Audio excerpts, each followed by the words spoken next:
So, do you also want to use your custom fonts inside your website? Then follow me.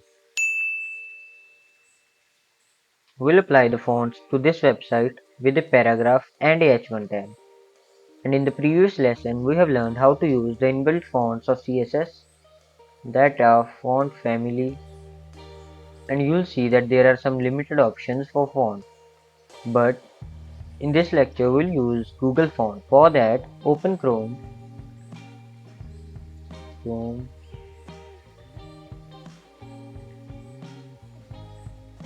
here search for Google Fonts.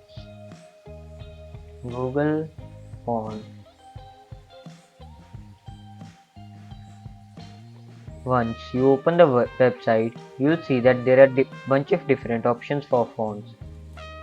There are kind of unlimited options because there are a lot. Even if you scroll to the down, there will be more fonts in different languages also.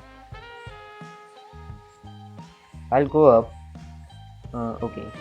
You can also search for fonts, but I'll choose one of these.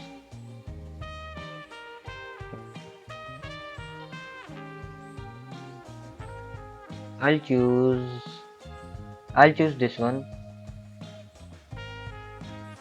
Here, click on this get font. Then click on get embed code. Here, you should make sure that you are in the web tab, not Android, not iOS, not Flutter, only web. Then you may choose between link and import.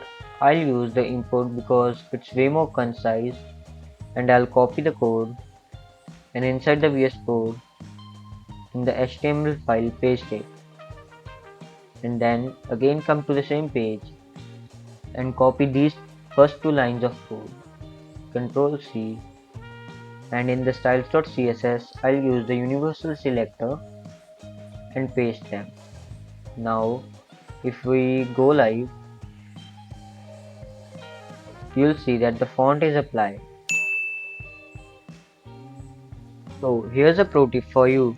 Head over to the YouTube and search for this profile, click on this icon and make sure you click on this button.